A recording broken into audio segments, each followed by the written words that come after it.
हंताणं नमो सिद्धाणं नमो आयरियाणं नमो ओवज्झायाणं नमो लोय सव्वसाहणं ऐसो पंच नमो यारो सव्व पावपणाशणो मंगलाणं च सव्वेसिं पडमं हवै मंगलम।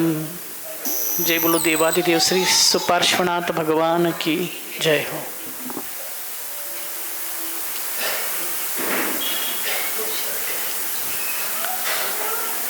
श्रावक आणि त्यांची कर्तव्य असं तिसरं प्रकरण आहे।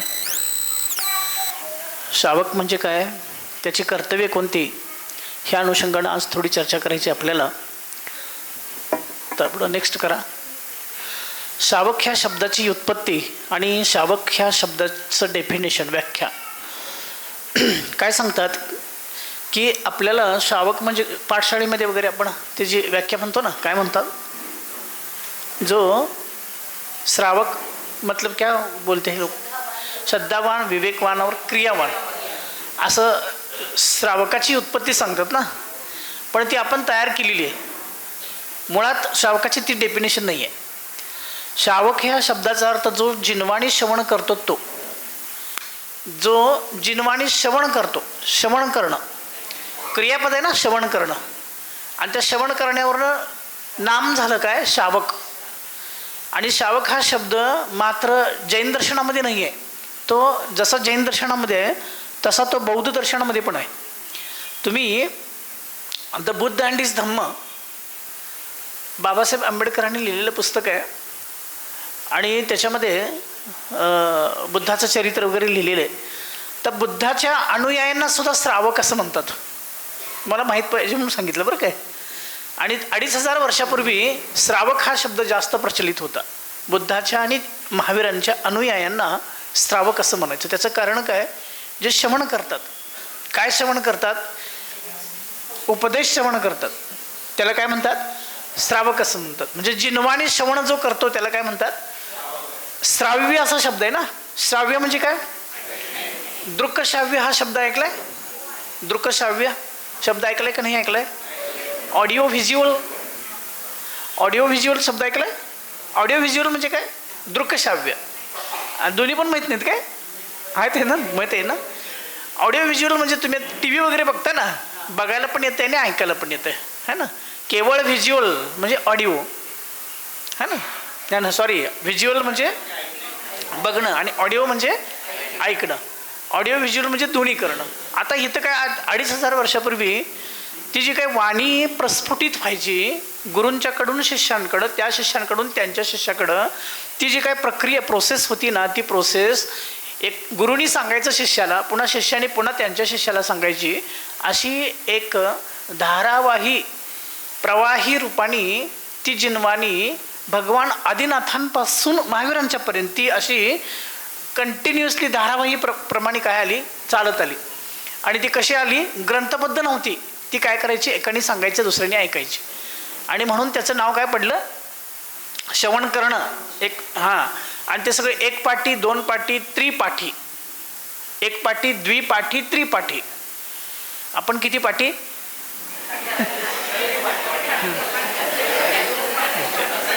तर ते सांगितलेलं लगेच ग्रहण करायचे ना, सांगितलेलं लगेच ग्रहण करायचे, तेवढी ताकद होती बरं का, ऐकण्याची ताकद म्हणतो ना आम्ही। काल तुमच्याशी बोललो, काय म्हटलं की ताकदीनं ऐकलं पाहिजे ना कुठली पण गोष्ट, तर त्याचा फायदा होतो।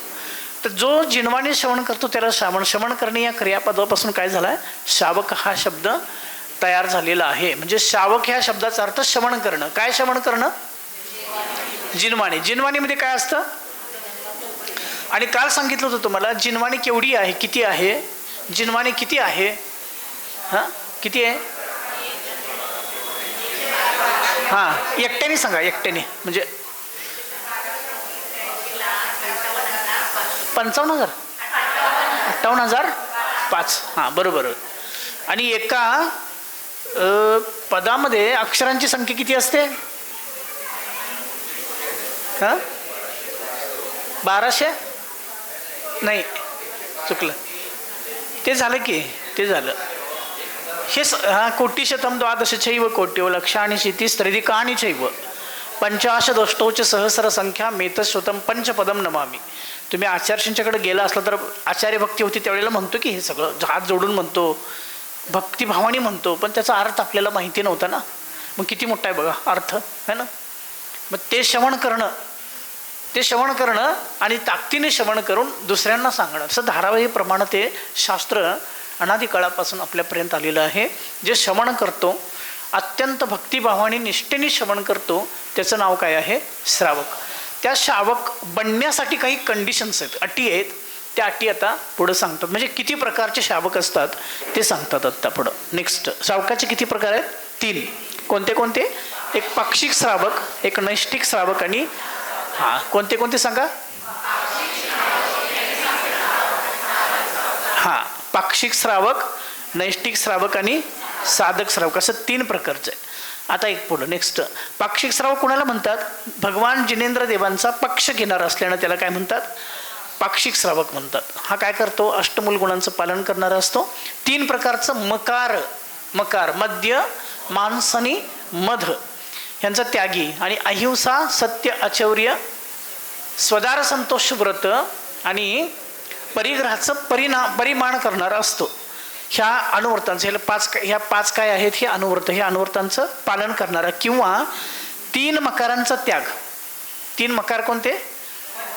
त्याच्याविषयी आपण बोलणारच आता. मद्य, मांस आणि मध, रात्री भोजन त्याग, 5 उदुंबर फळांचा त्याग, नित्य देवदर्शन, जीवदया करणं, पाणी गाळून पिणं, हे किंवा 3 मकार, वड, पिंपळ, पाकर, उंबर आणि कटुंबर या 5 उदुंबर फळांचा त्यागी. 5 उदुंबर फळामध्ये सुद्धा काय असतात? असंख्यात त्रस जीव राहत असल्यानं ते खायला अयोग्य आहेत. हे एवढं कळलं. आता थोडंसं त्याला काय करतो? त्याला स्पष्ट करतो. आता हे जे काही 8 मूलगुण सांगितले ते गेल्या 2000 वर्षामध्ये 3 वेळेला काय झालं ते त्याचं हे झालं काय? इंटरप्रिट केलं वेगवेगळं आणि थोडं त्या काळाप्रमाणे बदलत आले. आता समंतभद्रांचा काळ ऐकत्या ना नीट.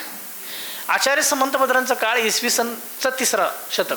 आणि तुम्ही जर रत्नकर्ण शावकाचार हा ग्रंथ वाचला असेल, अभ्यासला असेल, तर त्याच्यामध्ये शावकांचे अष्टमूल गुण म्हणून काय सांगितले? 3 कॉमन ठेवलेले आहे. मद्य, मांस आणि मद्य म्हणजे दारू, मांस आणि मध यांचा त्याग आणि 5 अनुवर्तांचं पालन त्यांनी सांगितलं. कधी? इसवी सनाच्या 3ऱ्या शतकामध्ये.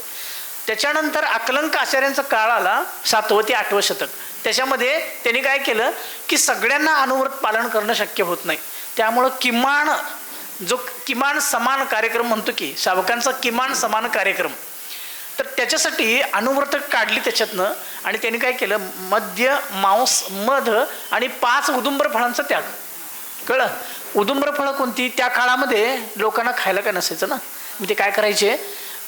काय वड, पिंपळ, पाकर, उंबर, वड, पिंपळ, पाकर, उंबर आणि कटुंबर हे काय 5 झाड आहे. त्याची फळं पण आपल्याला माहिती नाही, कोण खात पण नाही. फक्त एक धोका आहे की त्याच्यामध्ये कशाचं बरं? उंबर आणि काय नाही, अंजीर बरोबर. अंजीर आणि उंबराचं फळ खाल्लंय नाही ना? बघितलंय? असं उडून बघितलं काय असतं? काय होतं? खूप त्याच्यामध्ये असतात ना, भयंकर असतात बरं काय. बघितलंय ना सगळ्यांनी? आणि बघितलं नसलं तर बघू पण नका, खायचाच विषय नाही आपल्याला ना. आणि अंजीर सुद्धा ते पण खाणं योग्य नाही आहे असं सांगितलं. आणि त्याच्यानंतर मग त्याच काळामध्ये अजून काही आचार्यांनी वेगवेगळ्या प्रकारे तुम्ही नित्य देवदर्शन करा, पाणी गाळून प्या, रात्री भोजनाचा त्याग करा, अशा पण काही गोष्टी सांगितल्या. आत्ता सध्या काळामध्ये आत्ता आपण ज्या शतकामध्ये राहतो त्या शतकामध्ये 8 मूलगुणामध्ये कोणते कोणते मूलगुण असायला पाहिजेत असं तुम्हाला वाटतंय? 3 तर कॉमन आहेत. मद्य, मांस आणि मध हे 3 तर कॉमन आहेत. हे तर ते सोडले पाहिजे. बरोबर. आता काय करायला पाहिजे? 5 उदुंबर फळांचं आपल्याला भेटतच नाही, मिळतच नाही. ते तर त्याचा त्याग, नित्य देवदर्शन आणि सात्विक भोजन है ना. हे खूप महत्त्वाचं आहे बरं का, सात्विक भोजन करणं. आणि सात्विक भोजन करण्यामध्ये पाणी गाळून पण आलं, रात्री भोजन पण आलं, रात्री भोजनाचा त्याग पण आला. सात्विक आहार याचा अर्थच काय की सगळंच काय झालं? नित्य देवदर्शन करणं है ना. ह्या सगळ्या गोष्टी कॉम्प्राइज करून तुम्ही 8 मूलगुणांचा 8 जे मूलगुण आहेत ना, कोणते कोणते आता सांगितले. हां, आणि मुलांना 8 वर्ष पूर्ण झाल्यानंतर आपण काय करतो, त्याचे उपनयन संस्कार करतो. उपनयन संस्कार हा ब्राह्मणांचा शब्द आहे, वेदांचा शब्द आहे. आपण काय करतो, मौजी बंधन करतो. त्यावेळेला काय करतो आपण, मुलांना काय करतो, त्यावेळेला केस कापतो, त्याला बटूचं रूप देतो. आणि बटूचं रूप देऊन त्याला काय करतो, हे 8 मूलगुण आयुष्यभरासाठी. मग त्या 8 वर्षामध्ये त्याला समज असत नाही, काय खावं काय प्यावं काय त्याची समज असत नाही. त्यामुळं 8 मूलगुणांचा संस्कार तेव्हा करा, परंतु नंतर मुलांना सांगा की बाबा खायचं नाही कायमचं, कळलं. मद्य मांस मध आणि हे जे 5 औदुंबर फळं वगैरे आहेत ही आयुष्यभरासाठी त्याग करायचे, कळलं.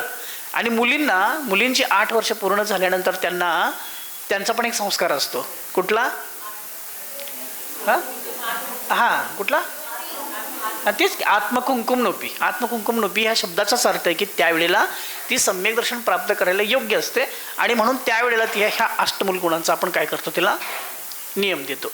तर हे 8 मूलगुण आहेत बरं का हे सगळे. हां, मग हे पाक्षिक श्रावक करतो. पाक्षिक श्रावक ह्या शब्दाचा अर्थ काय, पक्ष घेणारा. कोणाचा पक्ष घेणारा? तुम्ही कुठल्या ना कुठल्या तरी राजकीय पक्षाचे सदस्य आहेत काय? नाही आहे. असला तर असला आहे ना. म्हणजे त्यांची मतं, त्यांची एका विशिष्ट राजकीय पक्षाची विचारधारा मांडणारा तो काय झाला, पक्ष. आणि त्या पक्षाचे सदस्य झाले की त्यांचा पक्ष घेतला. पण आपण सगळे कुणाचा पक्ष घेतोय? जिनेंद्र भगवंतांचा पक्ष घ्यायचं. कुठल्या राजकीय पक्षाला चिकटून राहायचं नाही, कळलं. हां, कारण राजकीय पक्ष कधी बदलतील काही सांगता येत नाहीत ना. पक्ष ह्या शब्दाचा अर्थ गट असा होत नाही बरं काय. पक्ष ह्या शब्दाचा अर्थ मत विचारधारा, कळलं. त्या विचारधारेचे कुणाचे, की जिनेंद्र भगवंतांनी प्रतिपादन केलेल्या तत्वांचे आम्ही काय आहे, म्हणजे त्याला सपोर्टर, आम्ही काय करतो त्याला सपोर्ट करतो. म्हणून त्याला काय म्हणायचं, पाक्षिक. हां, आता ह्याचंच थोडंसं काय करूया. आता मध आहे ना त्याच्यामध्ये, हनी. मध का खाऊ नये सांगा बरं. हां, पुढे घ्या. नेक्स्ट मध आहे ना, मध. हां, मध का खायचं नाही. आता सगळे डॉक्टरवर काय, आणि कोण डॉक्टर असले तर त्यांनी मध खायला प्रमोट करतात. आणि जैनांच्या मध्ये आधीपासून मध खायचं नाही म्हणून सांगितलेलं आहे. मग मध खाण्याचा युक्तिवाद करणारी माणसं असं सांगतात, किंवा डॉक्टर असं सांगतात की लहान बाळाला तुम्ही मधाची चाटण द्या, है ना, बरोबर आहे. का द्या, तर त्याचे काही आयुर्वेदिक फायदे सांगतात. त्याच्यामध्ये व्हिटॅमिन्स आहेत, त्याच्यामध्ये एन्झाईम्स आहेत, ते अँटीऑक्सिडंट आहे. तुम्हाला माहिती आहे काय ते. मध घेतलं आणि तुम्ही चेहऱ्याला लावलं की मॉइश्चराईज होते चेहरा, कळतं. हे काय हे करू नका बरं का तुम्ही. मॉइश्चरायझर म्हणून वापर करतात त्याचा. आणि खूप चांगले आयुर्वेदिक फायदे आहेत. खोकला किंवा तुमचं घसा वगैरे आहे ना, तो घसा काय होतो, सगळा साफ होतो त्याच्याने. खूप सगळ्या आयुर्वेदिक द्रव्यामध्ये मध वापरलं जातं, हनी वापरलं जातो. आणि मग तुम्ही का द्यायचं नाही, तर त्याचं जे कारण आहे ते कारण आपल्याला सांगितलेलं आहे. काय सांगितलेलं आहे शास्त्रामधले हे वाक्य आहेत काही. जो मनुष्य एका थेंबाचंही मध सेवन करत त्याला 7 गाव जाळल्याचं काय लागतं, हे पाप लागतं. हे भीती घालणं नव्हे बरं काय, हे भीती घालणं नवं. हे एका सावकाचार म्हटलं आहे उद्धृत बरं काय. दुसरं काय सांगतात की मध, आता इथनं हे सायंटिफिक रिझन आहे, म्हणजे त्याची प्रोसेस कशी होते. मध गोळा करण्याच्या प्रक्रियेमध्ये माशा काय करतात, त्या मधमाशा तोंडाने काय करतात, ते मध गोळा करतात. आणि मग ते मध गोळा करतात, त्यामुळे त्यांची लाळ आणि ती गरळ असते ना, ती त्याच्यामध्ये मिसळलेली असते. स्पष्टच आहे ना ते. हां, त्यामुळं ते कसं आहे, अभक्ष आहे, म्हणजे खायला अयोग्य आहे. समजलं काय बेटा. हां, आणि आता तिसरं काय सांगतात की 1 पाऊंड म्हणजे किती, 454 ग्रॅम मध तयार करण्यासाठी मधमाशांना 20 लाख फुलांना भेट द्यायला लागते. किती? हां, 20 लाख फुलांना जेव्हा व्हिजिट करतील तेव्हा किती 454 ग्रॅम मध तयार होणार है ना. त्यासाठी त्यांना जवळपास 80,000 किलोमीटर प्रवास करायला लागतो. कोणाला? तुमच्या आयुष्याची कमाई एका दिवसात कोणीतरी घेऊन गेलं तर काय वाटेल सांगा बरं तुम्हाला. काय वाटेल. मध का खायचं नाही ह्याचा युक्तिवाद आहे बरं काय. हा आणि मग दुसऱ्याच्या श्रमावरती डल्ला मारल्याचं पाप मोठं आहे ना, खूप मोठं आहे. आणि त्या बिचाऱ्या आहेत ना मधमाशा, त्यांचं चाललंय, तुम्ही का हे करता त्याचं. आणि म्हणून जैनांनी आधीपासून विरोध केला बरं का, आधीपासून म्हणजे खूप म्हणजे अनादी काळापासूनच विरोध केला, मध खायचं नाही, हानी खायचं नाही. हां. आणि 4 नंबर काय सांगतात की एक मधमाशी आपल्या संपूर्ण आयुष्यामध्ये केवळ किती करते, हाफ टी म्हणजे अर्धा चमचा मध गोळा करू शकते. कळत नाही. एक मधमाशी आपल्या संपूर्ण आयुष्यामध्ये मध कसा गोळा करतात माहिती आहे की नाही, कसं करतात. हां. फुलांमध्ये फुलांचा जो परागकण असतो ना, ते शोषून घेतात. ते फुलांना धक्का न लावता. कळलं काय. त्यांचं ते आहे ना, त्यांचं बघा मी ते त्यांची जी प्रोसेस आहे, प्रक्रिया आहे, ते ज्याच्याकडं आपण घ्यायचं त्याला धक्का न लावता ते काय करतात, काढून घेतात. आणि आम्ही काय करतो, सगळं गोळा केल्यानंतर आम्ही त्यांना हुसकून लावतो आणि ते काढून घेतो. हे बरोबर नाही ना, हे मानव्याला धरून नाही आहे. म्हणून जैनाचार्यांनी आधी श्रावक व्हायचं असलं तर तो त्याचा त्याग कर, है ना. हां. त्यामुळं त्यांच्या अन्नावर डल्ला मारण्याचा आपल्याला अधिकार नाही, त्याच्यामध्ये श्रमचोरीचा पण दोष लागतो. म्हणून मध खाणं योग्य नाही. कुठल्या पण डॉक्टरांनी सांगितलं मध खायला काय होतं, हानी खायला काय होतं, काही याच्यामध्ये हानीचा कंटेंट असतं बघायचं बरं काय. काही खूप सगळ्या गोष्टीमध्ये हानीचा कंटेंट असतो. तर ते हानीचं कंटेंट असलेलं ते आपण जे काय हे आहे ना ते पण घ्यायचं नाही. कॉस्मेटिक असू दे किंवा काय वाटेल ते असू दे, ते हानीचं जर कंटेंट असला तर ते घ्यायचं नाही. हे एवढं फक्त कंटेंट बघत जा बरं. इन्ग्रेडियंट्स असतात ना त्याच्यामध्ये ते वाचून तुम्ही काय करा. हां. आता दुसरा भाग आहे दारू का पिऊ नये. आता हे काही सांगायला पाहिजे काय सगळ्यांना. दारू प्राशन केल्याने काय विवेक हरवतो. आणि आपल्या सगळ्यांना माहिती आहे यकृत म्हणा, हृदयरोग, विविध प्रकारचे कर्करोग, मानसिक आरोग्य, चिंता, नैराश्य. आता चिंता, नैराश्य, डिप्रेशन आलं की पहिलं काम काय करतात लोक, काय करतात. हां. डिप्रेशन आलं की पहिली गोष्ट काय करणार, सगळ्यात सोपी गोष्ट. हां. दारूबद्दल खूप सांगितलं असतं बरं का. खूप प्रकारचे दारू असतात जगामध्ये. आणि अनादी काळापासून आत्तापर्यंत आणि इथून पुढं सुद्धा दारू कधीही बंद होणार नाही. काय बंद होणार नाही, त्याची 2 कारणं सांगतो. एक तर टॅक्स आपल्याला मिळतो त्याच्यामध्ये गव्हर्नमेंटला. दुसरं लोकांच्या डिप्रेशनवरलं चांगलं औषध आहे म्हणून म्हणतात ते. आणि जो नॉर्थ पट्टा, जगाचा नॉर्थ पट्टा, विषुववृत्तापासून तिकडचा पट्टा, तिथं थंड प्रदेश आहे ना, त्यामुळे त्यांना तिथं घ्यावी लागते असा एक युक्तिवाद करतात. म्हणजे वेगवेगळ्या प्रकारचे होडका, वेगवेगळ्या प्रकारचे वाईन आणि वेगवेगळ्या प्रकारचे रम, असे 3 प्रकार आहेत त्याचे. आणि खूप म्हणजे एक तर दारू अशी होती 1937ची दारू 28 कोटी रुपयाला विकली बरं. परवा पेपरला 28 कोटी रुपये. दारू पिणाऱ्यांची संख्या किती, एका ह्याच्यामध्ये सांगितलं होतं की ह्या घरापासून 10 घरं मोजली, एकाला लागून 10 घरं मोजली, तर त्या 3 घरामध्ये दारू पिणारी माणसं असतात. 10 मध्ये 3 माणसं दारू पितात. आत्ता तर खूप चाललं आहे, सगळं खूप चाललेलं आहे बरं काय. हां. मग काय, हे नैसर्गिक प्रतिकारशक्ती प्रचंड कमी होते, त्याच्यानंतर हायपर टेन्शन आणि डायजेशनच्या समस्या होतात. त्याच्यामुळं 4 नंबरचं खूप महत्त्वाचं आहे. कुटुंब काय होतं, देशोधडीला लागतं. आणि दारूच्या एका थेंबामध्ये असंख्यात त्रसजीव असतात.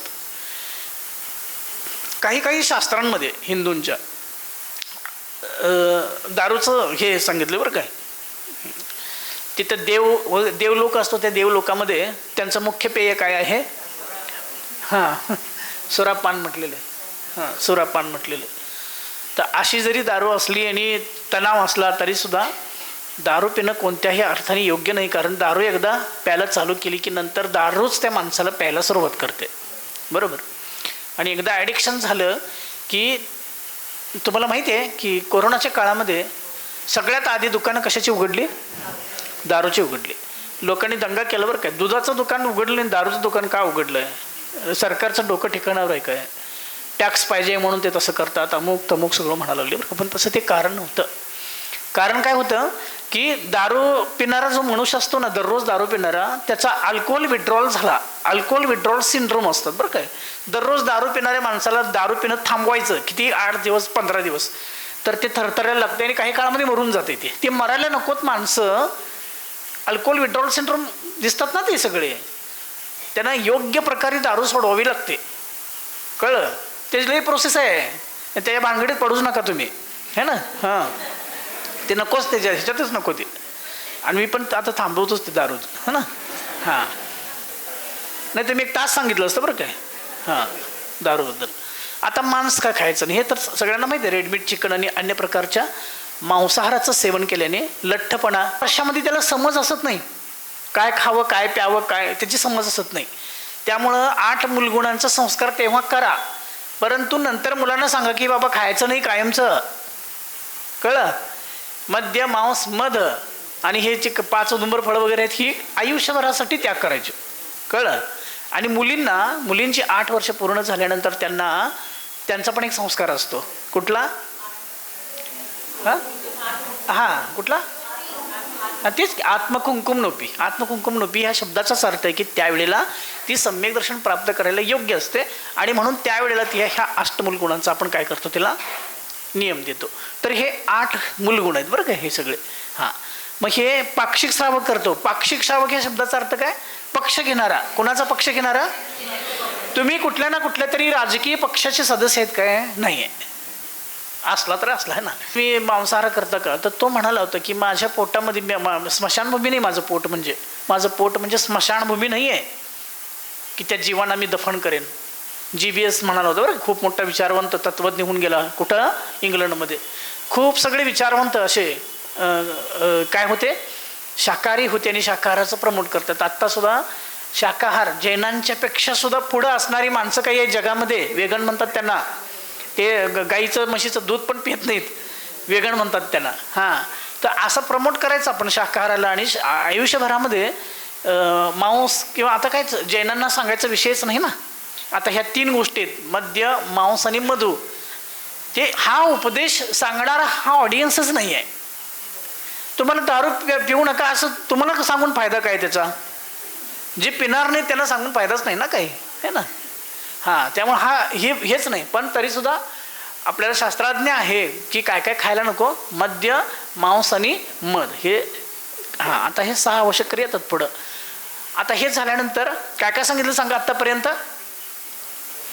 सावकाचे 3 प्रकार म्हणजे फक्त टाईप सांगितले, त्यातलं पाक्षिक सावक चालले ना आता सध्या. आता ह्या सावकांच्या 6 आवश्यक क्रिया कोणत्या कोणत्या आहेत ते सांगा बरं. देवपूजा, गुरुपास्ती, स्वाध्याय, संयम, तप आणि हे 6 आवश्यक क्रिया आहेत. आरंभाने परिघरापासून होणाऱ्या पापक्रियेपासून मुक्त होण्यासाठी या 6 आवश्यक क्रिया म्हणजे आपल्याकडं आरंभाने परिग्रह वारंवार होत राहतो. कितीतरी प्रकारची हिंसा होते, इतरांचं मन दुखवलं जातं, कितीतरी जीवांची कळत न कळत काय होते, हिंसा होत असते. त्या सगळ्या पापातनं वाचण्यासाठी आपल्याला काय करावं लागतं? ह्या 6 क्रिया कराव्या लागतात. कोणत्या कोणत्या आहेत त्या सगळ्यांना माहिती आहे. देवपूजा, गुरुपास्ती, स्वाध्याय, संयम, तप आणि दान. कळलं? हे सगळ्यांना पाठच आहे की, आहे का नाही? सगळ्यांना पाठच आहे बहुतेक. देवपूजा, गुरुपास्ती, स्वाध्याय, संयम, तप आणि दान. आता हे थोडंसं क्रम बघा बरं काय. आणि त्या क्रममध्ये काय महत्त्वाचं जास्त वाटतं तुम्हाला? सगळंच महत्त्वाचं आहे, पण तरीसुद्धा पहिलं आणि शेवटचं देवपूजा आणि हे 2 गोष्टी. म्हणजे कुठल्या पण शास्त्रामध्ये जेव्हा शावकांसाठी उपदेश येतो तेव्हा दान आणि पूजा ह्या मुख्य क्रिया शावकांच्या आहेत असं म्हणतं ना. पूजा आणि काय झालं? दान झालं. ह्या 2 क्रिया झाल्या. आत्ता बघा त्याच्यामध्ये गुरुपास्ती हा जो विषय आहे, गुरुपास्ती म्हणजे सद्गुरूंची सेवा करणं, सद्गुरूंना योग्य त्यांचं जे आहारदान वगैरे ते सगळं करणं. पण सद्गुरू काय दररोज भेटतात काय आपल्याला? सद्गुरू दररोज भेटतात? मग गुरुपास्ती दररोज कशी होणार सांगा? गुरूंना अंतःकरणामध्ये धारण करायला पाहिजे ना, बरोबर आहे. तर वाट दाखवणारा कोण आहे?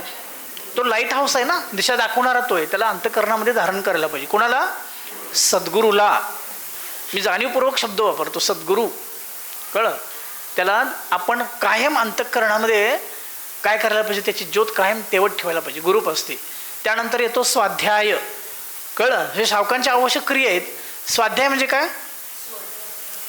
स्वाध्याय म्हणजे दररोज काही ना काही थोडंसं वाचलं पाहिजे का नाही वाचलं पाहिजे? वाचलं पाहिजे. पण तरीसुद्धा स्वतःचं अध्ययन करणं.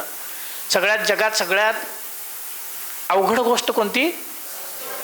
स्वतःचं मूल्यमापन करणं, इतरांचं मूल्यमापन करण्यामध्ये आपण सगळे माहीर आहोत, निष्णात आहोत, बरोबर ना.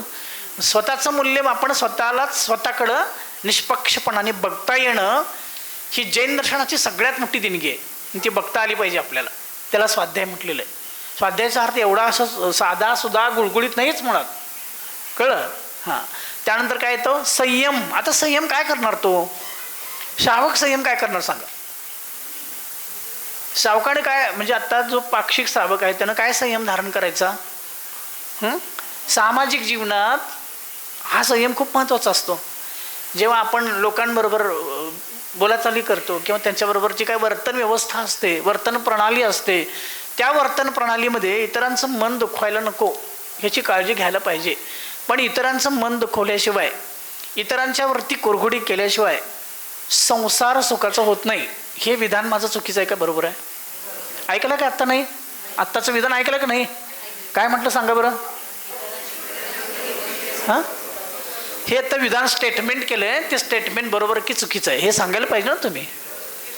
चुकीचं आहे आणि का बरोबर आहे का चुकीचं आहे? इतरांवर कुरघोडी केल्याशिवाय, इतरांचं मन दुखवल्याशिवाय संसार सुखाचं होत नाही हे स्टेटमेंट आहे. हे स्टेटमेंट योग्य अयोग्य की सांगता येत नाही.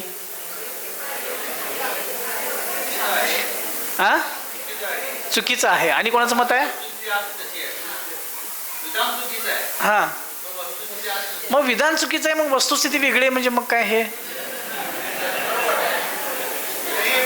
हे मी स्टेटमेंट केलं ना, हे स्टेटमेंट हे बरोबर की चूक? बरोबर, कोणाचं म्हणणं बरोबर, कोणाचं म्हणणं चूक आहे. आणि मग कुणाकडे ते हे जाणार आता? हां, कुणाकडे जाणार? हे संसार करताना कुठली पण गोष्ट बघा, आत्तापर्यंत तुमच्या जीवनाचा व्यापक अनुभव जर घेतला तर त्या व्यापक अनुभवामध्ये तुम्ही असं तुम्हाला लक्षात येईल की अरे यार, आपण आजपर्यंत खूप लोकांची मनं दुखवली आहेत बरं काय, का नाही? हां, आणि त्यात माझी काही चूक नव्हती हे आणि वर आहे बरं का स्टेटमेंट आपलं, आहे का नाही सांगा. पण असते बरं का चूक, शेवटी कळते बरं काही. आणि कधी कळतंय? हे स्वाध्याय केल्यानंतर कळतंय सगळ्या बाजूनी. म्हणजे 3D म्हणतो की आपण, सगळ्या अंगाने बघायचं कोणाकडं, स्वतःकडे. हे स्वाध्याय. मग काही ना काही संयम धारण करायचा प्रयत्न करायचं. तप म्हणजे काय? थोडं थोडं आपण करतो ना.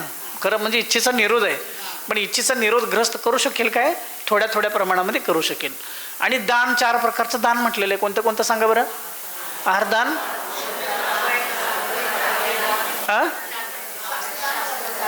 आहारदान, औषधदान, अभयदान आणि शास्त्रदान असं म्हटलेलं आहे. शास्त्रदान असं न म्हणतात, ज्ञानदान म्हणायला पाहिजे बरं काय. हाँ, सबसे बड़ा वही आहे ना. मतलब क्या आहे की म्हणजे आहारदान केल्याने ज्यांना आपण आहारदान करतो तेव्हा एका दिवसासाठी त्यांना काय होतं, पुण्य म्हणजे सुख मिळतं. त्यांना देणाऱ्यांना पण ते हे होतं ना. हां, त्याच्यानंतर काय तर औषधदान जीवनभरासाठी, बरोबर आहे. अभयदान एक जीवन अखंड काय करतो तो, काय सर्वाईव्ह होतो. आणि ज्ञानदानाने मात्र साधी गोष्ट नाही बरं काय. हां, कितीतरी भाव. हां, त्यामुळं तुम्ही काय करा, इतरांना पण सांगत जावं बरं का, ये बाबा काय तर कर, असं तुमच्या भाषेत काय असे ना, पण ते तुम्ही इतरांना काय करायचं. एक माणसाला, एका जीवाला तुम्ही सन्मार्गावर लावलं तर त्याचं पुण्य किती. एका शास्त्रामध्ये का शावकाचार संग्रहमधले एका बहुतेक अमित गती शावकाचारमध्ये असेल ते स्टेटमेंट आहे की मेरू पर्वत 1,00,000 योजन उंच असतोय ना.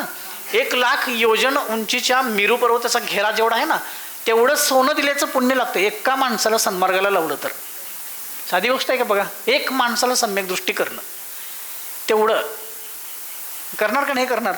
हां, आधी स्वतःपासून तयारी, त्याच्यानंतर मग दुसऱ्याला समजावणं.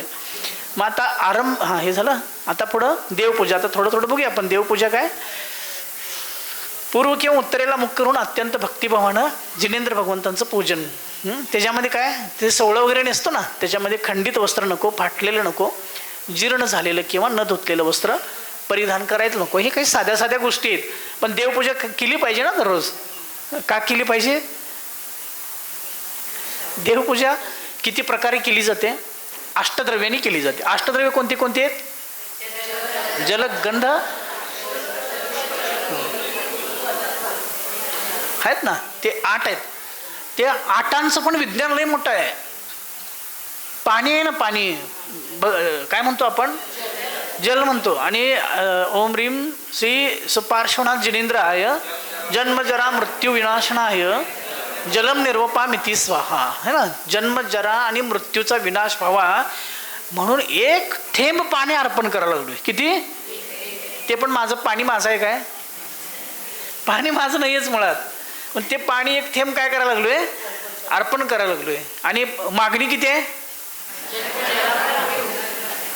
सुपार्श्वनाथ भगवान काय विचार करतील सांगा? अर्घ्यम अनर्घ्य पद प्राप्त आहे. अर्घ्यम निरोप, अर्घ्यम निरोप, अर्घ्यम असा शब्द येतो, संस्कृत वर्डिंग आहे ते. अर्घ्यम ह्या शब्दाचा अर्थ काय? बहुमूल्य भेट होते. हां हां, अमूल्य पदार्थासाठी मूल्यवान वस्तू भेट करणं, है ना. पण ही अशी भेट आहे की जी भेट दिल्यानंतर ती भेट आपण कधी कुठल्याही कंडिशनमध्ये परत घेऊ शकत नाही, अशी भेट. कळलं? अर्घ्यम ह्या शब्दाचा अर्थ काय? एकदा सोडलं तर सोडलं, एकदा सोडलं तर सोडलं, बरोबर. तर ते परत नाही, परत येणार नाही. मग पाणी, जल, गंध, अक्षत, केवढे एवढे अक्षत, पुष्प, चरू, दीप, धूप आणि फळ, ह्यात काय मूल्यवान आहे सगळ्यात? फळ मूल्यवान आहे आणि मग अक्षता मूल्यवान नाहीत? सगळंच मूल्यवान, सगळंच मूल्यवान आहे ना. सगळंच सगळं मूल्यवान आहे. पण हे जेव्हा आपण अर्पण करतो ना, ते डेडिकेशन किंवा समर्पणाचे भाव आहेत ना, ते समर्पणाचे भाव उफाळून येणं हे जास्त महत्त्वाचं आहे. त्याच्यासाठी तुम्हाला देव कळणं महत्त्वाचं आहे. सगळा भर शेवटी तिथंच येतो. देव कळणं महत्त्वाचं आहे.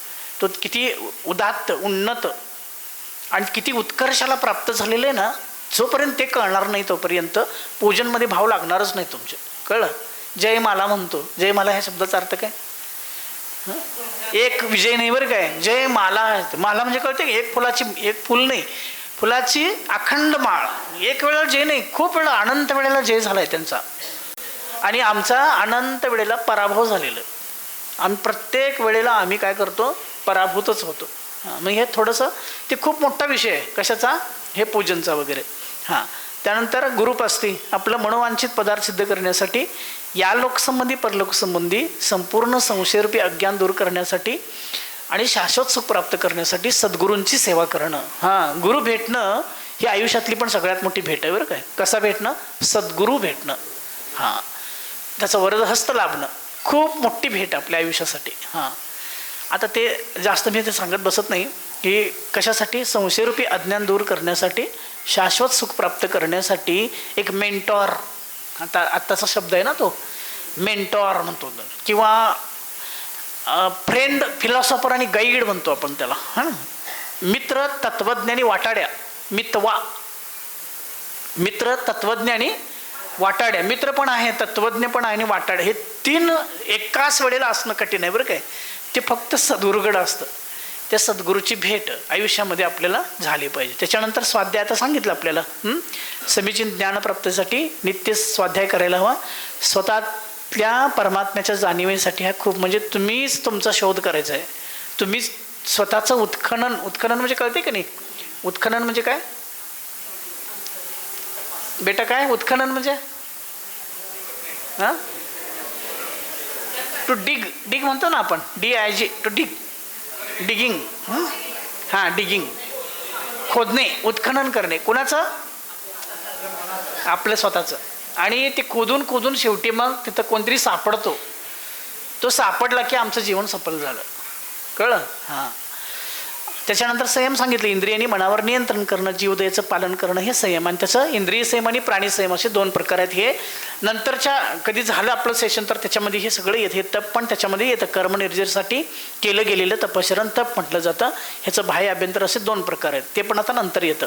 दान मगाशी सांगितलं 4 प्रकारचं. स्वपर अनुग्रहासाठी दानची व्याख्या सांगितली तत्वार सूत्रामध्ये. काय सांगितलं? दानची व्याख्या तत्वार सूत्रामध्ये विधिद्रव्य दातृपात तद्विशेष, विधिद्रव्य दातृपात्र तद्विशेष. त्याच्या आधी अनुग्रहार्थम स्वस्याती सर्गोदानम. अनुग्रह कोणावर करणे म्हणजे दानच्या प्रक्रियेमध्ये देणारा आणि घेणारा ह्या दोघांचा पण फायदा असतो बरं काय. हे दानचं कन्सेप्ट सांगितले ते करणं. ते सुपात्राला 4 प्रकार. सुपात्र कोण कोण आहेत? मुनी, आरिका, सावक, साविका. हां, त्याच्यामध्ये पण 3 प्रकार आहेत की. आता तुम्ही बसलेले त्याच्यामध्ये पात्र आहे की नाही? सुपात्र आहे का? सुपात्र आहे की नाही? आपण आहे. कुठले? चतुर्थ गुणस्थानावरती. ते जघन्य पात्र आहे पण आहे पात्र, बरं काय. हां, पात्र होणं हे खूप मोठी गोष्ट आहे. त्याच्यानंतर दुसरा येतो नैष्टिक शावक. नैष्टिक शावक असा एक शब्द आहे, बरं काय. नैष्टिक कसं म्हणलंय? व्रतांच्या प्रति निष्ठावान असणं, आणि त्याला म्हणून काय म्हटलंय? नैष्ठिक. आणि तो काय करतो? शक्तीनुसार 11 प्रतिमांचं पालन करतो. किती? हां, आता हा प्रतिमांचा जो विषय आहे तो पण एक नवीन आपल्याला हे होते, पण अगदी थोडक्यात मी सांगतो की पहिली प्रतिमा कोणती आहे? दर्शन प्रतिमा. पुढे नेक्स्ट दर्शन प्रतिमेमध्ये काय होतं? अतिचाररहित सम्यक दर्शनाचं पालन. आता धर्माचं लक्षण असं म्हणून एक चॅप्टर येणार आहे नवीन आपला, त्याच्यामध्ये ते येईल. सम्यक दर्शन, सम्यक ज्ञान, सम्यक चारित्र, रत्नत्रय म्हणजे काय असतं, देव संकल्पना काय असते, त्या सगळ्या विषयामध्ये ते येईल सगळं. पण इथं काय सांगितले? अतिचाररहित सम्यक दर्शनाचं पालन करणारा, संसार शरीर भोगापासून विरक्त असणारा आणि पंचपरमेष्ठींच्या शरणाला प्राप्त, व्रतांचा मार्ग असणाऱ्या अष्टमूल गुणांचं पालन करणारा दार्शनिक श्रावक म्हटलं जातो, बरं काय. आता त्याच्यामध्ये 3 शब्द आहेत, एक खूप महत्त्वाचे. संसार, शरीर आणि भोग ह्यांच्यापासून विरक्त झालाय. हां, कळतंय? काय कळलं? संसार, शरीर आणि भोग ह्यांच्यापासून काय झाले? त्याला उपरती झालेली आहे, त्याला त्यातनं रक्तता नष्ट झालेली आहे, त्यातनं त्याला विरक्ती आलेली आहे. असं जेव्हा होईल तेव्हा मग ते दार्शनिक कोण? हे दर्शन प्रतिमेचं धारक आहे आपण. कळलं काय? संसारामध्ये अजून अटॅचमेंट आहे काय? आसक्ती आहे, हे अजून हे करावं, ते करावं, अमुक करावं, तमुक करावं, असं वाटते काय? वाटते का नाही? वाटते ना? हो म्हणा की, होय म्हणा की, वाटते म्हणा की. मी तर काय कोणाला शिक्षा मिळणार आहे? हां, पण संसार म्हणजे काय आणि संसार कसा दुःखाला कारण आहे ह्याचा शोध तुम्ही स्वतःने घ्यायचं. शास्त्रामध्ये सांगितलंय, म्हणून नाही स्वीकारायचं, अनुभवाने आपण. आणि प्रत्येकाला त्या गोष्टीचा अनुभव येतोय, बरं काय. कोणत्या? हा संसार शेवटी शेवटच्या श्वासाला तुम्हाला कोणी प्रश्न विचारला की पुन्हा जन्म घ्यायला आवडेल काय? काय उत्तर येईल? अगदी सुखात जगलेली माणसं आहेत ना. आणि मी नेहमी सांगतो, लता मंगेशकरांचा इंटरव्ह्यू झाला, बरं काय. लता मंगेशकर काय विषयच नाही ना, तर ती म्हणाली मला लता मंगेशकर व्हायला पुन्हा अजिबात आवडणार नाही. किती हाय लेवलला जगणारी माणसं, लॅविश आयुष्य जगणारी माणसं सुद्धा आतमधनं किती प्रचंड दुःखी असतात. नको असते जीवन, बरं काय. हां, हे प्रत्येकाच्या अनुभवाला आलेलं एक विदारक सत्य आहे. त्या विदारक सत्याचा स्वीकार करून तुम्ही जिनेंद्र भगवंतांनी सांगितलेल्या सुखाचा मार्ग चोखंदळायला पाहिजे, हा त्यातला भाव आहे. हां, त्याच्यानंतर व्रत प्रतिमा येतात. आता शल्य आणि अतिचाररहित 5 अनुव्रत, 3 गुणव्रत आणि 4 शिक्षा. आता ॲक्च्युली 11 प्रतिमा हा जो विषय आहे ना, तो एक स्वतंत्र ह्याचा विषय होऊ शकतो. पण तरीसुद्धा काय, दुसरी प्रतिमा जी आहे, आता हा पंचम गुणस्थान आहे ना, 5वं गुणस्थान मेंटेन करणं अवघड आहे. कायमच मेंटेन करणं. कारण शास्त्रामध्ये काय सांगितलं आहे की 5व्या गुणस्थानाचं आरोहण आणि अवरोहण किती वेळा होतंय सर? असंख्यात वेळेला होतंय. असंख्यात वेळेला चढ उतार होतात, बरं काय. तसं एकदा भावलिंगी मुनी झाला तर भावलिंगी मुनी जास्तीत जास्त किती वेळा होतोय? 32 वेळेला. 32व्या वेळेला नियमानं तो मोक्षाला जातो. तसं ह्याचं नाही, हे किती वेळा होतात? असंख्यात वेळेला चढ उतार होतात. त्यामुळे ते मेंटेन करणं कठीण आहे. त्यात ह्यात काय सांगितलेलं आहे? शल्य आणि अतिचाररहित 5 अनुव्रत, 3 गुणव्रत आणि 4 शिक्षा. हे पण आता विषय खूप मोठा आहे आणि तो नंतर आपल्याला येणार आहे. फक्त ह्याच्यामध्ये हे सांगतो. सामायिकमध्ये काय सांगितलेलं आहे? 3 आवर्तनं, 4 वेळा प्रणाम करणारा, कायोसर्गात स्थित असणारा, म्हणजे सामायिक करणं म्हणतो की आपण. सामायिक करणं म्हणजे काय करणं सांगा बरं थोडक्यात अगदी. 3 आवर्तनं, 4 वेळा प्रणाम, ह्या दिशेला त्या दिशेला वगैरे असे 4 वेळा प्रणाम करणं. मग ते काय कुठं कुणाला करतो? 4ही दिशेला जे काय अरिहंत सिद्ध भगवान परमेष्ठी वगैरे असतील ना, त्या सगळ्या परमेष्ठींना आपण काय करतो? नमस्कार करतो. तर ते सामायिक प्रतिमा म्हटलेलं आहे. प्रशोधोपवास म्हणजे प्रत्येक महिन्याच्या 2 अष्टमी, 2 चतुर्दशी, 4 पर्व दिवशी शक्तीनुसार उपवास करण्याला काय म्हटलेलं आहे? हे कुणासाठी? श्रावकांच्यासाठी. कुठल्या श्रावकांसाठी? नैष्टिक श्रावकांसाठी. नैष्टिक श्रावकांचं गुणस्थान कोणतं? 5वं. त्या 5व्या गुणस्थानावरती श्रावकाची असंख्यात गुणी निर्जरा सुरू होते. निर्जरा वगैरे काय म्हणजे आपण ते बघणार आहेत. सचित त्याग, जो वरती कच्ची फळे पाण्यामुळे वगैरे खात नाही, त्याला काय म्हटलेलं आहे. आता पुढं पुढं चाललं बरं काय, म्हणजे याचं ग्रॅज्युअल प्रोसेस आहे. कुठं जाण्याची, संसार शरीर आणि भोगातनं विरक्त होण्याची ग्रॅज्युअल प्रोसेस म्हणजे प्रतिमा. प्रतिमा या शब्दाचा अर्थ काय. प्रतिमा असा शब्द आहे ना, सभी शास्त्र में प्रतिमा ऐसा हे शब्द. प्रतिमा ह्या शब्दाचा अर्थ काय होतो. प्रतिमा म्हणजे एकासारखं दुसरे तशाच प्रकारे, म्हणजे प्रतिमा ह्या शब्दाचा पायरी चढत जाणे. पायरी चढत जाण्याला शिडी म्हणतो. शिडी आहे ना ते, लॅडर म्हणतो की, हां असं काहीतरी, स्टेअरकेस म्हणतो, वर वर वर चाललो. प्रतिमा हा खास शब्द दिलाय ना त्याच्यामध्ये. प्रतिमा ह्या शब्दाचा अर्थ सांगा सांगा. प्रतिरूप म्हणजे आरसा. आरसा, आरशावरती धूळ साचलेली आहे आणि त्या धूळ साचलेल्या आरशावरती मी बघतो आणि मला दिसतच नाही आहे. तो आरसा हळूहळू काय करणं, साफ करणं. संपूर्ण साफ होईल तेव्हा त्यात जो दिसणार आहे ना तो कोण, मी. त्या माझा शोध लावणं, मीच माझा शोध लावणं, कळलं. त्याला काय म्हटलं, प्रतिमा असं म्हटलेलं आहे. प्रतिमा ह्या शब्दाचा अर्थ प्रतिरूप. प्रतिरूप कुणाचं, तुमचं स्वतःचं. ते कुठं कळतंय, तुम्ही प्रतिमा घेतल्यानंतर कळतंय. आणि आयुष्यभरामध्ये प्रतिमा घेणं हे तुमच्या आयुष्याचं टार्गेट असलं पाहिजे बरं काय. प्रत्येक माणूस प्रतिमाशिवाय मरणं म्हणजे भयंकर मरण आहे ते. प्रतिमा घेऊनच तुमचं शेवट व्हायला पाहिजे. त्यासाठी तुम्ही प्रमोट करा इतरांना पण, तुम्ही घ्या म्हणा प्रतिमा वगैरे, है ना. आता ॲक्च्युली मला तेवढं बोलायचा अधिकार नाही, कारण माझी अजून प्रतिमा नाही बरं काय. हां, पण मी म्हणजे ते प्रोसेसमध्ये आहे, पण अजून नाही आहे. हां, आता रात्रीभुक्ती त्याग इथं आलं बरं काय. रात्री म्हणजे 4 प्रकारच्या आहाराचा त्याग करतो, त्याला 6वा प्रतिमाधारी. रात्रीभोजन तर आधीच आलं नाही, इथं का आलं मग ते रात्रीभुक्ती. तर इथं भावांनी पण आहे बरं काय, हा मनाने पण आहे. 4 प्रकारच्या आहाराचा त्याग आणि दिवामैथून त्याग पण आहे त्याच्यामध्ये. असे 2 आहेत त्याच्यामध्ये. त्याच्यानंतर पूर्ण कामसेवनापासून विरक्त होणं ह्याला ब्रह्मचर्य प्रतिमा म्हणतात. म्हणजे पुरुष मात्राचा स्त्री आणि स्त्री मात्राचा म्हणजे दोन्ही पण व्हाईस वर्सा म्हणतो, ते संपूर्ण त्याग करणं ह्याला ब्रह्मचर्य प्रतिमा म्हणतात. आरंभ त्याग कशाला म्हणतात, प्राणीहिंसेला कारण असणारे शेती नोकरी व्यापार वगैरे आरंभापासून काय होणं, विरक्त होणं हा आरंभ. म्हणजे तो घरात आहे माणूस, तुमच्या घरात प्रतिमाधारी एक 8वा प्रतिमाधारी, तो काहीही काम करणार नाही बरं काय. आणि तुमच्या घरामध्ये तसा कोणी 8वा प्रतिमाधारी असला तर तुम्ही बिनकाम करता बसलाय.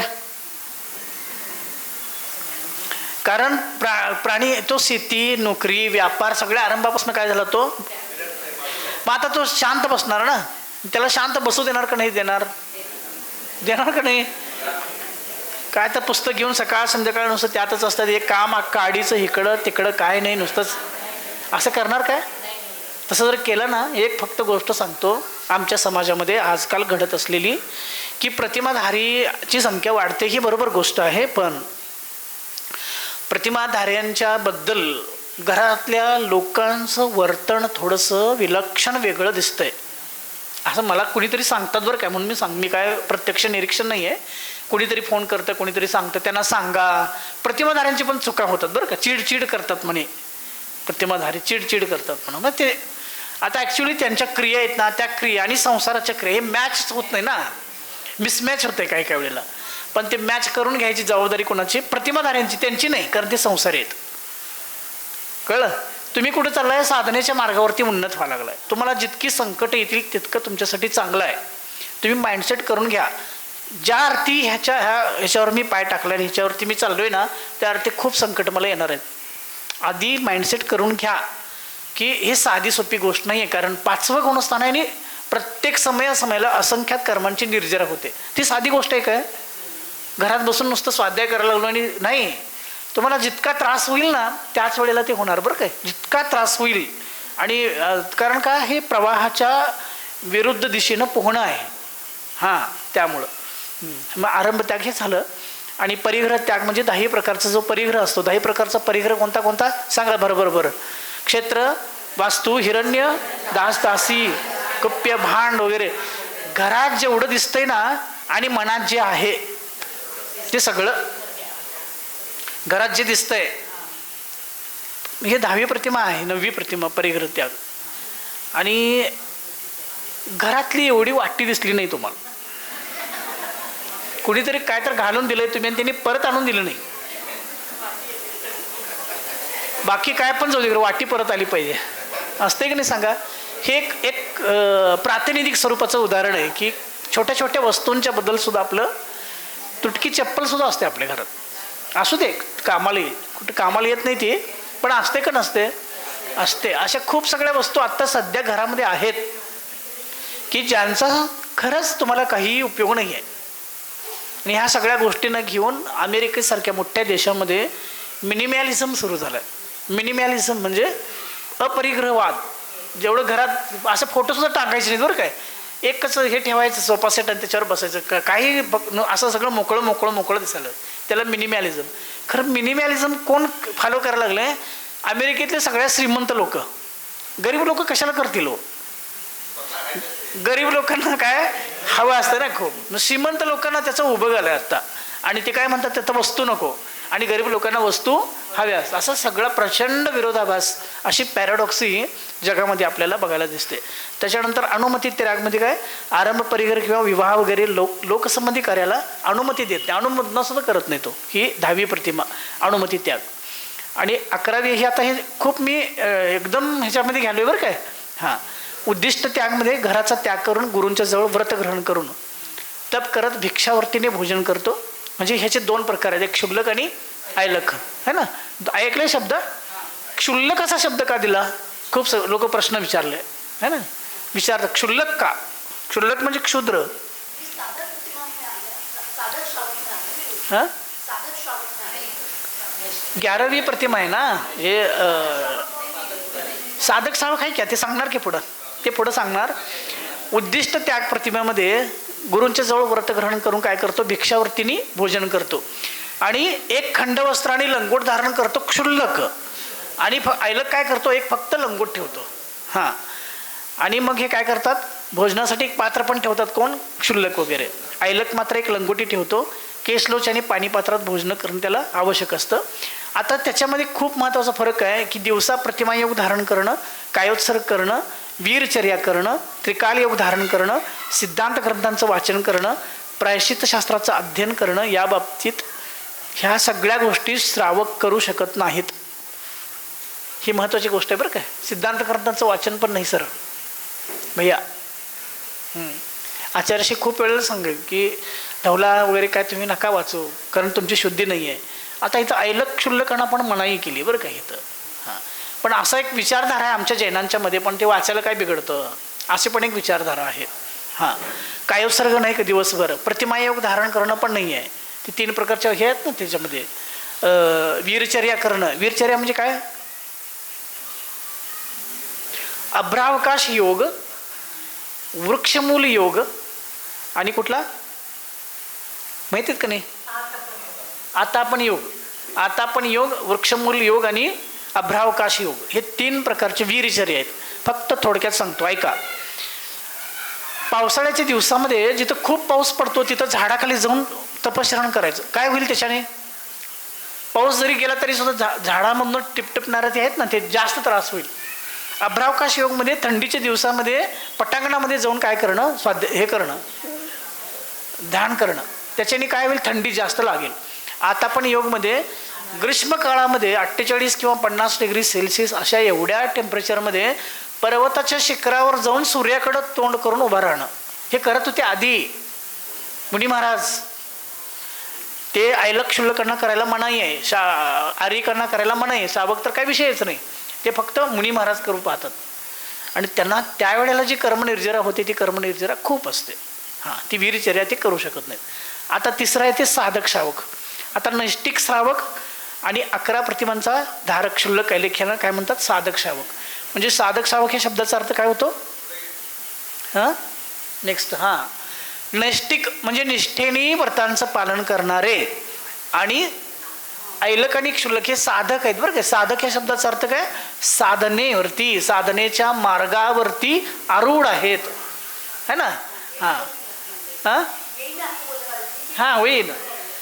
म्हणजे प्रतिमा धारण केलेले दुसऱ्या प्रतिमेपासून पुढं बरं काय.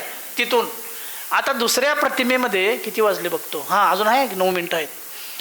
दुसऱ्या प्रतिमेमध्ये म्हणजे प्रतिमा धारण केला ना तुम्ही, तर प्रतिमा धारण कोणाकोणाची प्रतिमा हां हां तुम्हाला वंदना बरं काय ते सगळ्यांना वंदना. कारण खरं तर तसं म्हटलं तर तुम्हाला सांगायचं मला अधिकार नाही आहे, पण फक्त एक प्रश्न की आपल्या सगळ्यांना कळावं म्हणून की प्रतिमेचं जे आपण हे करतो ना दररोज ॲनालिसिस नाही असं हे करतो ना दररोज त्याचं वर्तन करतो सकाळपासून संध्याकाळपर्यंत, ते काय काय असतं आपल्याला सांगितलेलं आहे. सकाळी उठून काय करायचं सामायिक, त्याच्यानंतर प्रतिक्रमण करणं, त्याच्यानंतर शुद्धीने भोजन करणं, दुपारी सामायिक करणं, संध्याकाळी पुन्हा आणि काय करणं प्रतिक्रमण करून संध्याकाळी पुन्हा आणि सामायिक करणं. ही जी काही पठडी आहे ना, ही पठडी तशी चालत राहते ना, खूप खूप वेळ चालत राहते. हां त्यामध्ये प्रतिक्रमण एक हा एक भाग आहे. प्रतिक्रमण ह्या शब्दाचा अर्थ काय होतो, प्रतिक्रमण आक्रमण झाले त्याच्यावर प्रतिक्रमण करायचं, पापाचं आक्रमण झाले त्याच्यावर काय करायचं प्रतिक्रमण करायचं, असा मूळ नियमसारमध्ये सांगितलं ना हे सगळं. तर त्या प्रतिक्रमणमध्ये पश्चातापाचा भाव खूप महत्त्वाचा आहे ना. आता 5वं गुणस्थान मेंटेन कसं होणार, मेंटेन करणं महत्त्वाचं आहे ना. तर मेंटेन कसं होणार, पश्चातापाचा भाव त्याच्यामध्ये आधिक्याने तीव्रतेने असायला हवा. आता हे प्रतिक्रमण पाठ आहे, भार भार भार भार लोक मी बघितलं की भर भर भर भर काय करायचं ते संपवायचं. 10 मिनटं 20 मिनटं 15-20 मिनटं लागतात ते भर भर भर संपवायचं. त्या प्रत्येक वेळेला भाव लागतील काय, नाही लागत ना. हां नाही लागत तर मग काय करायला पाहिजे, तुम्ही थोडं थोडं बदलून पण घ्यायचं ते. हां वृंदावन कवीचं सांगितलं परवा तुम्हाला, काय नाही सांगितलं, हां सांगितलं ना, हां सांगितलं की शिडी पूजा कधी केली नाही ते. हां आणि तुम्हाला पहिल्या दिवशी सांगितलं होतं की जिनेंद्र भगवंतांच्या समोर जाताना तुम्ही आता हे काही सामायिक पाठ किंवा दर्शन पाठ किंवा हे तुम्हाला पाठ आहे तुम्ही म्हणा, पण तुमचं स्वतःचं असं एक वाक्य तरी घेऊन जा ना दररोज. ती लई मोठी भेट आहे, खूप मोठी भेट आहे ती. आज काय म्हटलं सांगा, तुमच्यासारख्या संयमामध्ये. हां ह्याच्याने काय होतं, दररोज कॉन्सन्ट्रेशन होतं आहे, कळलं काय, दररोज कॉन्सन्ट्रेशन. आता उद्या काय करायचं आहे आपल्याला, चिंतन सुरू होतं ना. हां त्यासाठी हे सवय ठेवायची, आणि ही सवय पण एकदा सवय होते बरं काय, मग पुन्हा आणि बदलायचं. तसं प्रतिक्रमणमध्ये सुद्धा थोडंसं काय करायचं, बदलायचं की जेणेकरून पश्चातापाचे भाव आतमध्ये निर्माण झाले पाहिजे. कळलं, ह्या गोष्टी आहेत त्याच्यामध्ये. असं साधारण शावक असा म्हणजे शावक असतो, कुणाचा, जैनांचा शावक असतो. आणि त्याच्यामध्ये आता आपल्या सगळ्यांसाठी काय जनरल स्टेटमेंट आहे ना, ते काय मद्य मांस मध आणि जे करायला नको जे केले आणि समाजामध्ये नाचक्य होते, समाजामध्ये जे दुष्प्राप्य ठरवलेलं अशा काही गोष्टी की ज्याच्यानी कायद्याने शिक्षा होते, अशा सगळ्या गोष्टींचा त्याग करणं है ना. त्याच्याने काय होतं, एक चांगला श्रावक घडतो आणि मग गुणवान व्हायचं ना आपल्याला. हां कारण काय, सुपार्श्वनाथ भगवान आहेत ना वरती. आता सुपार्श्वनाथ भगवान आहेत, तर त्या सुपार्श्वनाथ भगवंतांच्या स्तुतीमध्ये म्हटले ना, सर्वस्य तत्वस्य भवान प्रमाता मातेव बालस्य हितानुशास्ता गुणावलोकस्य जनस्य नेता मयापि भक्त्या परिणोय सद्य. म्हटले ना सर, कोणाच्या स्तुतीत म्हटलंय, सुपार्श्वनाथ भगवंतांच्या स्तुतीत म्हटलंय. ते म्हटलंय की नाही कधी, मग तिथं जाऊन काय म्हणताय मग. हां आणि त्याचा अर्थ खूप भारी आहे बरं काय. त्याचा अर्थ काय सांगतायत की सर्वस्य तत्वस्य भवान प्रमाता, सगळ्या तत्वांचा तू काय उद्योत करणारा. आणि जणू आई जशी मुलाची काळजी घेते, आई जसं आपल्या स्वतःच्या मुलाचं हित करते ना, तसं जणू तुझीच मुलं आम्ही, तसं तू आमचं हित बघतोस. मातेव बालस्य हितानुशास्ता. आणि तिसरी वेळ खूप महत्त्वाची आहे, गुणावलोकस्य जनस्य नेता.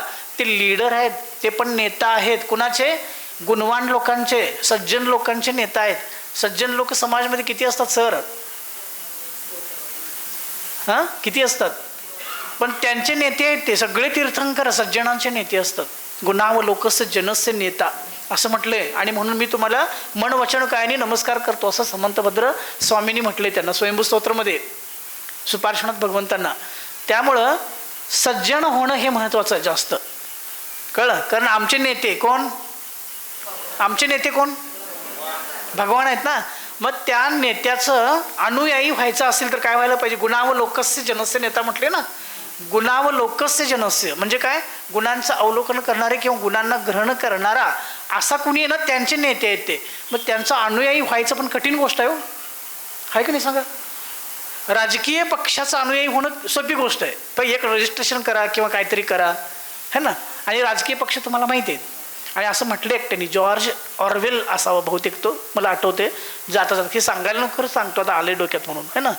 1 idiot is 1 idiot, 2 idiots are 2 idiots, 10,000 idiots are political party. Marathi सांगू? एक मूर्ख म्हणजे एक मूर्ख असतो, 2 मूर्ख म्हणजे 2 मूर्ख असतात. 10,000 मूर्ख गोळा झाले तर त्याची पॉलिटिकल पार्टी किंवा राजकीय पक्ष. त्या पक्षामध्ये जायचं नाही. मतदान करा, अमुक करा, तमुक करा. सगळ्या राजकीय पक्षांची माफी मागतो बरं काय, हे रेकॉर्डिंग व्हायला लागलं आहे. हां, तर त्याचं पक्ष घ्यायचं नाही. आपल्याला पक्ष कोणाचा घ्यायचं आहे? जिनेंद्र भगवंतांचा पक्ष घ्यायचा. आणि त्यांचा अनुयायी होणं ही जगातली सगळ्यात मोठी गोष्ट आहे. अनुयायी होणं. अनुयायी कुणालाही होता येईल का? नाही होता येईल. काय करायला लागतं? हे सगळं करायला लागतं. काय? किमान कार्यक्रम, समान कार्यक्रम शावकाचा. मद्य नका करू म्हणजे काय? मद्यसेवन म्हणजे दारू आयुष्यभरासाठी त्याग, बरोबर? हां, मांस सेवन नको आणि मधाचा, ह्या 3 गोष्टी कॉमन सगळ्यांनी सांगितलं, सगळ्या आचार्यांनी. आणि त्याच्यानंतर पंच उदुंबर फळांचा त्याग, नित्य देवदर्शन, सात्विक आहार, बरोबर आहे? सात्विक आहार ग्रहण करणं. करताय की नाही सात्विक आहार जैनांच्या घरामध्ये? आणि विशेष बघा की मारवाड्याने केलं बरं काय, म्हणजे संपूर्ण जगामध्ये जैन फूड माहिती आहे तुम्हाला? हां, ते मी वाचलं परवा, एतिहाद एअरलाइन्स म्हणून आहे ती सौदी अरेबियाकडे काय तर एतिहाद म्हणून आहे ना, ते एअरलाइन्समध्ये जैन फूड सर्व करत होते. श्वेतांबर लोकांनी ते कुणी का करेना पण ते केलं ना. लसूण, कांदा, बटाटे सुद्धा नाही बरं काय, एवढं म्हणजे केलंय. मग त्याला आपण जाऊया ना, आपण पण सपोर्ट करूया ना त्या गोष्टीनं, काही चांगल्या चांगल्या गोष्टींना, है ना. सपोर्ट केला पाहिजे ना सगळं. आणि हॉटेलमध्ये जात असाल तुम्ही का नाही जात? हां, जाताय की नाही? जाताय का नाही म्हटलं? अहो, जे आहे ते आहे. आणि इथं नाही म्हणायचं बाहेर असं नाही. जात असला तर जा ना, काय विषय नाही. आम्ही खरं म्हणजे माझं सांगणं आहे की जाऊच नका तुम्ही. जाणं योग्य नाही आहे, कारण तिथं जे काही कुक होतं ना ते काय बरोबर होणार नाही. पण गेलाच तुम्ही पार्टी बिर्टी करणार 100%, तुम्ही काय ऐकणार नाही. तिथं काय करा, फक्त एक गोष्ट की जैन फूड आहे का एवढं तरी विचारा. त्याच्याने काय होईल त्यांना, अरे एवढी लोक जैन फूड मागतात म्हणजे काय होईल, त्याचं कॅनव्हासिंग होईल, त्याचं प्रमोट करेल त्याला. एवढं तरी करा ना किमान. कारण म्हटलं अजिबात खायचं नाही, कुणीही ऐकत नाही बरं काय. पार्टी करणारे लोक सगळं चाललेलं असते सगळ्या लोकांचं. पण किमान समान कार्यक्रम शावकाचा काय? मद्य, मांस आणि मध आयुष्यभरासाठी त्याग. करू शकता की नाही करू शकता? मुलांना हे सांगायला पाहिजे बरं काय, मद्य, मांस आणि मध. हां, मग स्मोकिंग कुठे येते याच्यामध्ये?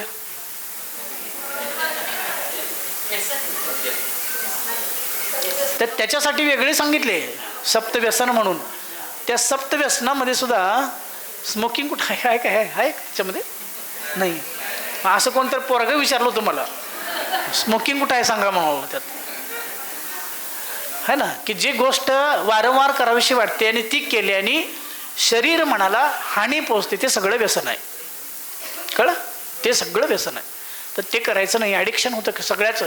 ह्याचं पण ॲडिक्शन होते बरं का. हे आता सगळ्यात महत्त्वाची गोष्ट, ह्याचं पण ॲडिक्शन होतं. हां, आणि ह्याचं ॲडिक्शन पोरं किती पुढे गेलं तुम्हाला कायच माहीत नाही बरं काय. ह्याच्यामध्ये एक इनकॉग्निटो मोड आहे, माहीत आहे तुम्हाला? पोरासने माहीत, पोरासने माहीत इनकॉग्निटो मोड. मग ते पालक तपासतात म्हणून पोरं काय करतात, इनकॉग्निटो मोडवर जातात. इनकॉग्निटो मोडवर गेले की काय होतं, ते काय सर्च केले हिस्ट्रीच राहत नाही त्याच्यामध्ये, हिस्ट्रीच राहत नाही. काय केले कायच कळत नाही. पोरं लई हुशार आहेत बरं काय, स्मार्ट. खरं मोबाईल एवढं स्मार्ट जगात अजून कोणी नाही बरं काय, एवढा स्मार्ट आहे तो. आत्ता ऑफ करून ठेवलं आहे मी मोबाईल आणि स्विच ऑफ करून ठेवला आहे, तरी मोबाईल ऐकतो आणि मोबाईल पाहतो. त्याच्यामध्ये अल्गोरिदम आहे, माहिती आहे की तुम्हाला? तुम्ही एक कायतरी बघितलं की बाकी सगळे तसलेच येतात. ते अल्गोरिदम, ही सगळी ताकद अमेरिकेची आहे, त्यांनी ते सगळं गोळा करायला लागलेत.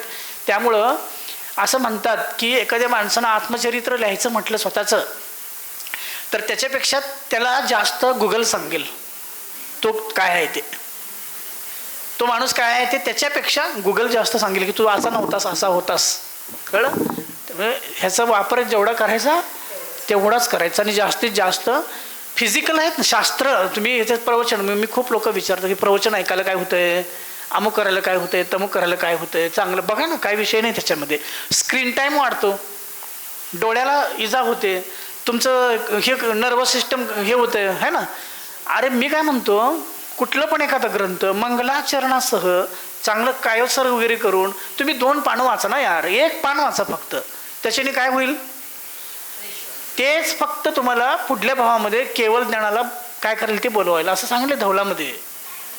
तसं करायला पाहिजे तुम्ही. विनयानं शास्त्र वाचणं, ह्यातला तो कंटेंट ह्याच्यामध्ये कशाला शोधायला लागलाय.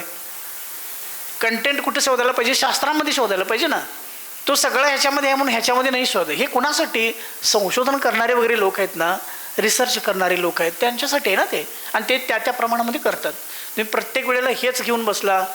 आणि बरीच लोक काय म्हटली, ऑनलाईन करा ऑनलाईन करा ऑनलाईन करा, आणि तुम्ही असं बघत बसा घरामध्ये आणि आम्ही इथं बडबडत बसतो. म्हणून नाही केलं. विनयानं करायचं जे पण करायचं ते, बरोबर. आणि जरा वेळ 2 मिनटं जास्त झाला, थांबूया. हां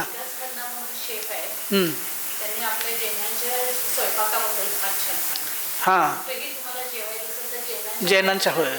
आता मुंबईमध्ये पण 2-3 रेस्टॉरंट निघालेत बरं काय. प्रतिमाधाऱ्यांसाठीच व्यवस्था आहे तिथं. असं एक रेस्टॉरंट ह्याच्यामध्ये झालं आहे मुंबईला. हां, आणि त्याचं हे पण करायला ते लोक. होय, कुठं? हां, ते सांगा सगळ्यांना. म्हणजे कोल्हापूरला जेवायला गेले की तिथं तरी जातील ना, त्यासाठी विचारलं हो. मला काही इंटरेस्ट नाही खरं, जाणारे जातील. काय म्हटलं? हां, करा की, काय विषय नाही, करा त्याच्याबद्दल. हां, तुम्हाला सांगू काय, खरंच तुमची ताकद तुम्हाला अजून माहिती नाही आहे. तुमची ताकद तुम्हालाच अजून माहिती नाही आहे. तुम्ही काय करता की हे तिथं बघूया इथं बघूया, नाही. तुम्ही शांत बसा आणि मंगलाचरण म्हणा, खूप भक्तिभावपूर्वक आपल्या देवाला नमस्कार करा, सद्गुरूंना नमस्कार करा आणि वाचायला लागा. हे ना, एक शास्त्र फक्त 3 वेळा छोटं घ्या, 3 वेळा वाचा. 3 वेळा वाचल्यानंतर तुम्हाला असं वाटतं, अरे हे सगळं कुठनं यायला लागलं आपल्यात, हे सगळं आतनं यायला लागलं आहे. ते यायला पाहिजे ना आतनं. आणि तुम्ही प्रयत्न करून बघा. ते खरंच खोटं नाही सांगत मी, खरोखर. कारण कन्नडमध्ये 9वी पास झालेला एक माणूस कन्नड भाषीय उत्तर प्रदेश म्हणजे मध्य प्रदेशमध्ये जाऊन अभिजात हिंदी भाषेमध्ये महाकाव्य लिहू शकतो. ही ताकद कुठली आली सांगा. अहो प्रत्येकामध्ये आहे ते, फक्त त्याला काय करायला पाहिजे, खोदायला पाहिजे ना ते. त्यासाठी फिजिकल शास्त्र घेऊन बसा बरं का विनयानं, है ना. थांबूया. हां बोला. काय सांगितलं राहिलं काय? हां, म्हणजे साधू जे असतात ना, साधू ही जी कॅटेगरी आहे त्यामध्ये सगळ्यात क्षुल्लक, कळलं, सगळ्यात क्षुल्लक म्हणून त्याला क्षुल्लक म्हटलेलं आहे. आणि तो शब्द वापरण्याच्या पाठीमागं पण एक फिलॉसॉफी आहे मोठी, खूप मोठी फिलॉसॉफी आहे. आपण क्षुल्लकांना काय करतो, वंदामी तुमच्यासारखं होऊ दे, पण तो पण काय एकासाठी कोणासाठी तरी क्षुल्लक आहे. तिथं जायचं आहे आपल्याला, एवढं फक्त ध्यानात ठेवा. तुम्ही लक्षात आलं का नाही आलं? हां ओके चला. हां वेळ झाला केव्हा, सांग विचार.